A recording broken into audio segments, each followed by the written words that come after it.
আসসালামু আলাইকুম রহমতুল্লাহি ওবারাকাতুহ। সবাইকে ইসলামিক রিসার্চ এপিসোডের দ্বিতীয় পর্বে স্বাগতম। আজকে আমি যে বিষয়ে আলোচনা করব সেটা হচ্ছে যে আল্লাহ রাব্বুল আলামিন আল কোরআনের ব্যাপারে পবিত্র কোরআন মাজিদের ভিতরে তিনি যে চ্যালেঞ্জগুলো করেছেন সমগ্র মানবজাতিকে, সেই চ্যালেঞ্জগুলো এবং সেই আয়াতগুলো নিয়ে আলোচনা করব ইনশাআল্লাহ। আল্লাহ রাব্বুল আলামিন পবিত্র কোরআন মাজিদের ভিতরে বলেছেন, সূরা বাকারা 2 নম্বর আয়াতে বলছেন, এটা ওই গ্রন্থ যার মধ্যে কোনো সন্দেহ নেই, আর এটা মুত্তাকিদের জন্য হেদায়েত স্বরূপ। এছাড়াও আল্লাহ রাব্বুল আলামিন সূরা ইউনূসের 37 নম্বর আয়াতে বলছেন, এই কোরআন আল্লাহ ব্যতীত অপর কারো রচনা নয়, প্রক্ষান্তরে এর পূর্বে যা অবতীর্ণ হয়েছে এটা তার সমর্থন করে এবং তা বিধানসমূহের বিশদ ব্যাখ্যা। এটা জগৎসমূহের প্রতিপালকের পক্ষ হতে অবতীর্ণ হয়েছে, এতে কোনো সন্দেহ নেই। সূরা তুরের 33 এবং 34 নম্বর আয়াতে আল্লাহ রাব্বুল আলামিন বলেন, তারা কি বলে যে এই কোরআন তার মুহাম্মদ সাল্লাল্লাহু আলাইহি ওয়াসাল্লামের নিজের বানানো? আসলে তারা বিশ্বাস করতে চায় না। তারা যদি সত্যবাদী হয় তবে তারাও কোরআনের ন্যায় কোনো গ্রন্থ নিয়ে আসুক। আল্লাহ রাব্বুল আলামিন পবিত্র কোরআন মাজিদের ভিতরে আরও বলছেন, সূরা হুদের 13 নম্বর আয়াতে বলছেন, তারা কি বলে মুহাম্মদ সাল্লাল্লাহু আলাইহি ওয়াসাল্লাম এটা নিজে রচনা করেছে? বলো, তোমরা যদি সত্যবাদী হও তবে তোমরা এর অনুরূপ 10টি স্বরচিত সূরা আনয়ন করো এবং আল্লাহ ব্যতীত যাকে পারো তাকে সাহায্যের জন্য ডেকে নাও।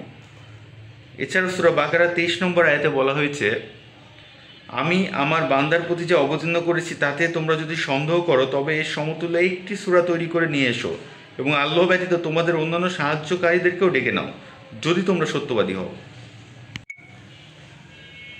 সূরা বনী ইসরাঈলের 88 নম্বর আয়াতে বলা হয়েছে, বলো, যদি কোরআনের অনুরূপ কোরআন আনয়নের জন্য মানুষ ও জিন উভয়ে সমবেত হয় এবং তারা পরস্পরকে সাহায্য করে, তবুও তারা এটার অনুরূপ কোনো গ্রন্থ আনয়ন করতে পারবে না।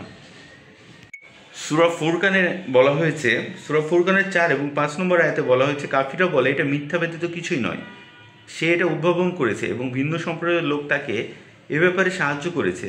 এভাবে তারা অবশ্যই জুলুম ও মিথ্যায় উপনীত হয়েছে। তারা বলে এগুলো তো পূর্বকালের উপকথা যা সে লিখিয়ে নিয়েছে, এগুলো সকাল সন্ধ্যায় তার নিকট পাঠ করা হয়। সূরা যুখরুফের 30 নম্বর আয়াতে বলা হয়েছে, যখন তাদের নিকট সত্য এসে গেল তখন তারা বলল এটা তো জাদু, অবশ্যই আমরা এটাকে অস্বীকার করি। সূরা আহকাফের 8 নম্বর আয়াতে বলা হয়েছে, তবে কি তারা বলতে চায় যে রাসূল নিজেই তা রচনা করে নিয়েছে? হে রাসূল সাল্লাল্লাহু আলাইহি ওয়াসাল্লাম, আপনি বলুন, আমি যদি নিজেই রচনা করে থাকি তাহলে তোমরা আমাকে আল্লাহর পাকড়াও থেকে মোটেই বাঁচাতে পারবে না। তোমরা যেসব কথা বানাচ্ছ তা আল্লাহ ভালো করে জানেন। আমারও তোমাদের মধ্যে সাক্ষী হিসেবে তিনি যথেষ্ট, তিনি বড়ই ক্ষমাশীল ও দয়াবান। সূরা হুদের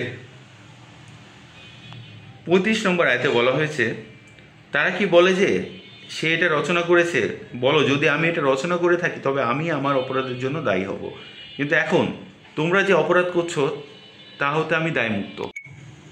এছাড়াও সূরা হাক্কার 38 থেকে 41 নম্বর আয়াতে বলা হয়েছে, আমি ওই জিনিসের শপথ করি যা তোমরা দেখতে পাও এবং যা তোমরা দেখতে পাও না, নিশ্চয় এটা কোরআন এক সম্মানিত রাসূলের আনিত বাণী, এটা কোনো কবির কথা নয়, তোমরা তো খুবই অল্পই বিশ্বাস স্থাপন করে থাকো।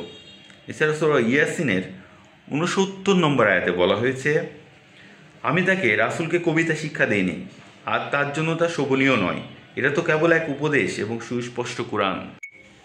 এছাড়া সূরা আনামের 91 নম্বর আয়াতে বলা হয়েছে, তারা আল্লাহর যথার্থ মর্যাদা উপলব্ধি করেনি যখন তারা বলে আল্লাহ মানুষের নিকট কিছুই নাজিল করেননি। তখন তাদেরকে বলো, কে নাজিল করেছেন মুসার আনীত কিতাব, যা ছিল মানুষের জন্য আলো পথ নির্দেশ? তোমার বিভিন্ন পৃষ্ঠায় লিপিবদ্ধ করে কিছু প্রকাশ করো আর এর অধিকাংশই গোপন রাখো। এটা ছিল এমন কিতাব যাতে তোমরা যা জানতে না এবং তোমাদের পিতৃপুরুষরা যা জানতো না তাও শিক্ষা দেওয়া হয়েছিল। বলো, আল্লাহই এটা নাজিল করেছেন, অতএব তুমি তাদেরকে নিরর্থক আলোচনায় মত্ত থাকতে দাও। সূরা আনামের 91 নম্বর। সূরা হামিম সিজদা 44 নম্বর আয়াতে বলা হয়েছে, যদি আমি অনারবি ভাষায় কোরআন অবতীর্ণ করতাম তবে অবশ্যই তারা বলতো এর আয়াতগুলো বিশদভাবে বর্ণনা করা হয়নি কেন? কি আশ্চর্য যে এর ভাষা অনারবি, অথচ রাসূল আরবিভাষী। বলো, মুমিনদের জন্য এটা পথ নির্দেশক ও মানুষের যাবতীয় রোগের প্রতিকার, কিন্তু যারা অবিশ্বাসী তাদের কর্ণে রয়েছে বধিরতা এবং কোরআন হবে তাদের জন্য অন্ধত্ব। তারা এমন যে তাদেরকে বহু দূর থেকে আহ্বান করা হয়। সূরা বনী ইসরাঈলের 106 নম্বর আয়াতে বলা হয়েছে, আমি কোরআনকে খণ্ডাকারে বিভক্ত করে দিয়েছি যাতে করে তুমিও ক্রমে ক্রমে তা মানুষদের সামনে পড়তে পারো, আর আমি তা ধারাবাহিকভাবে অবতীর্ণ করেছি। সূরা বনী ইসরাঈল আয়াত 106। সূরা আনামের 39 নম্বর আয়াতে বলা হয়েছে, যারা আমার আয়াত সমূহকে অস্বীকার করে তারা বধির ও বোবা, তারা অন্ধকারে নিমজ্জিত রয়েছে। আল্লাহ যাকে ইচ্ছা বিপদগামী করেন এবং যাকে ইচ্ছা সরল পথে পরিচালিত করেন। সূরা কাহাফের 57 নম্বর আয়াতে বলা হয়েছে, কোনো ব্যক্তিকে তার প্রতিপালকের নির্দেশনাবলী স্মরণ করিয়ে দেওয়ার পর যদি সেটা হতে মুখ ফিরে নেয় এবং তার কৃতকর্মসমূহ ভুলে যায়, তবে তার চেয়ে অধিক জালিম আর কে হতে পারে। আমি তাদের অন্তরের উপর আবরণ সৃষ্টি করে দিয়েছি যেন তারা তা কুরআন বুঝতে না পারে, আর তাদের কানে রয়েছে বধিরতা। সুতরাং তুমি তাদেরকে সৎপথে আহ্বান করলেও তারা কখনো সৎপথে আসবে না। সূরা জিনের 1 এবং 2 নম্বর আয়াতে বলা হয়েছে, বলো আমার প্রতি ওহী করা হয়েছে যে জিনদের একটি দল মনোযোগ সহকারে কুরআন তিলাওয়াত শ্রবণ করেছে এবং বলেছে, আমরা তো এক বিস্ময়কর কুরআন শ্রবণ করেছি যা সঠিক পথের সন্ধান দেয়, অতঃপর আমরা এতে ঈমান আনয়ন করেছি। সুতরাং আমরা কখনো আমাদের প্রতিপালকের সাথে কাউকে শরীক স্থাপন করব না। সূরা মায়েদার 83 নম্বর আয়াতে বলা হয়েছে, রাসূলের প্রতি যা অবতীর্ণ করা হয়েছে যখন তারা তা শ্রবণ করে তখন তারা যে সত্য উপলব্ধি করে তার জন্য তুমি তাদের চোখ দিয়ে অশ্রু ঝরতে দেখবে। তারা বলে, হে আমাদের প্রতিপালক, আমরা ঈমান এনেছি, সুতরাং তুমি আমাদেরকে সাক্ষ্যদানকারীদের অন্তর্ভুক্ত করে দাও। আল্লাহ রাব্বুল আলামিন আমার পাঠকৃত সবগুলো আয়াত সকলকে বোঝার এবং সেই অনুযায়ী আমল করার তৌফিক দান করুক, আমিন। আর একটা কথা মনে রাখতে হবে যে কোরআন মাজিদের সত্যতা নিয়ে সন্দেহ করার কোনো অবকাশ নেই। কোরআন মাজিদ শুধু মুসলমানদের জন্য নয়, কোরআন মাজিদ হচ্ছে সমগ্র মানব জাতির জন্য আল্লাহর প্রেরিত একটি কিতাব, যেখানে মানুষের সুন্দরভাবে জীবন নির্বাহ করার সকল বিধান এবং বৈজ্ঞানিক অনেকগুলো তথ্য রয়েছে যেগুলো বর্তমানে আধুনিক বিজ্ঞান আবিষ্কার করতে সক্ষম হয়েছে, কিন্তু সেটা অনেক অনেক বছর, কয়েক শত বছর আগে আল্লাহ রাব্বুল আলামিন কোরআনে স্পষ্টভাবে বলে দিয়েছেন। তো শুধু মুসলমানরা নয়, এই কিতাবের প্রতি ঈমান আনা উচিত সমগ্র মানব জাতির। শুধু মানব জাতির না, এই কোরআন মানব এবং জিন জাতির জন্য একটি নিদর্শন স্বরূপ স্বয়ং আল্লাহ রাব্বুল আলামিনের পক্ষ থেকে।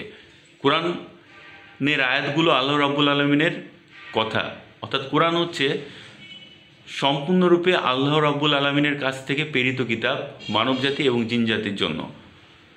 আল্লাহ সকলকে প্রত্যেকটা কথা বোঝার এবং সেই অনুযায়ী আমল করার তৌফিক দান করুক। নিজে ভালো থাকবেন, আশেপাশের মানুষকে ভালো রাখবেন। আসসালামু আলাইকুম রহমতুল্লাহ।